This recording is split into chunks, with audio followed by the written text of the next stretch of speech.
ইবাদত বন্দেগী যে করবে তার নজর রাখতে হবে যেন হারাম কোনো জিনিস তার মধ্যে না ঢোকে। কি বললাম ভাই? হারাম কোনো জিনিস তার মধ্যে না ঢোকে, তার সম্পদের মধ্যে 1 টাকাও হারাম ঢুকতে পারবে না। তো হারাম ঢুকলে কি হবে? নবী করিম সাল্লাল্লাহু আলাইহি ওয়াসাল্লাম বলেন যে মানুষ যত ইবাদত বন্দেগী করে, ফরজ ইবাদত, এই ফরজ ইবাদতের মধ্যে অন্যতম একটি ফরজ ইবাদত হলো হালাল রিজিক অন্বেষণ করা। কি ভাই? হালাল রিজিক অন্বেষণ করা।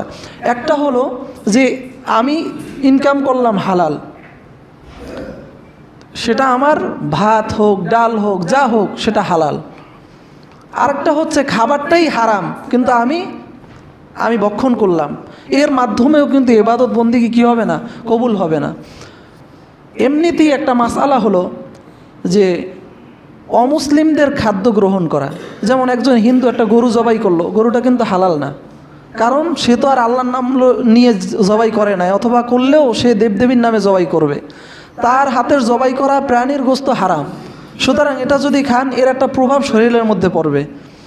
2 নম্বর হলো যে অনেক হিন্দুদের দোকান আছে, মিষ্টির দোকান অনেক চমৎকার, বাংলাদেশেও বিভিন্ন বড় বড় আছে, এগুলা থেকে কেউ যদি না জেনে খায় এটা তো হালাল তার জন্য, এর মধ্যে বরকত থাকবে না, আস্তে আস্তে অন্তর মরে যাবে, ইবাদত মজা লাগবে না। মসজিদের মধ্যে এসে শুধু ঘড়ির দিকে তাকাই থাকবেন, আর চায়ের দোকানে গিয়ে ঘন্টার পর ঘন্টা বক্তব্য দিবেন, কোনো সমস্যা নাই। মসজিদে আসলে চোখটা শুধু ঘড়ির দিকে লেগে থাকবে, কারণ হলো অন্তর তো মরে গেছে। তো এই অন্তর মরে যায়। 2 নম্বর হলো যদি সত্যি শিওর হয়ে থাকে তার মধ্যে হারাম আছে, তাহলে সেটা আপনার জন্য খাওয়াই হারাম। আমাদের অনেক দোকানে হিন্দুরা কিন্তু এই যে গরুর যে গোবর, এই গোবরটা তারা বরকত হিসাবে ঘরের মধ্যে ছিটায়। যদি কোনো মুসলমান তাদের ঘরে প্রবেশ করে তাহলে তারা সাথে সাথে গোবর দিয়ে ঘরটা লিপে দেয় যাতে ঘরটা নাপাক না হয়। অথচ গরুর গোবর হচ্ছে নাজাসাতে গলিজা, এর 1 সিটা যদি আপনার পাঞ্জাবিতে লাগে ওই জায়গা ধুইতে হবে। তাহলে দেখেন যেটাকে আমরা একেবারে নাপাক মনে করি সেটাকে তারা কি মনে করে? বরকত মনে করে।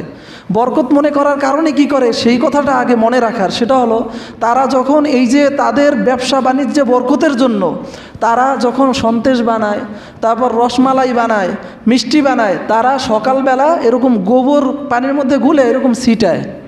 ছিটানোর কারণে ওরা তো বরকতের উদ্দেশ্যে ছিটায়, ওদের বরকত হয় দোকানে, আর আমাদের তো নাপাক খাওয়ায়।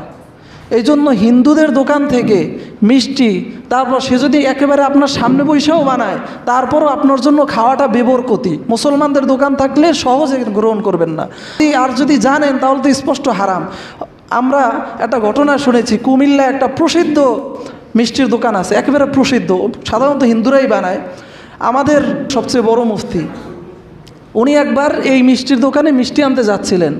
ওনাকে চিনেন একজন মুসল্লি, বলে হুজুর আপনি কোথায় যান? যে আমি ওখান থেকে মিষ্টি আনতে যাই। যে হুজুর আমি তো ওখান থেকে নিয়মিত মিষ্টি খাইতাম, কিন্তু একদিন সকালবেলা আমি যখন মিষ্টি আনতে গেলাম দেখলাম যে বরকতের উদ্দেশ্যে এমনিভাবে গোবর ছিটাইতেছে, সুতরাং এই জায়গা থেকে কখনও কিনবেন না।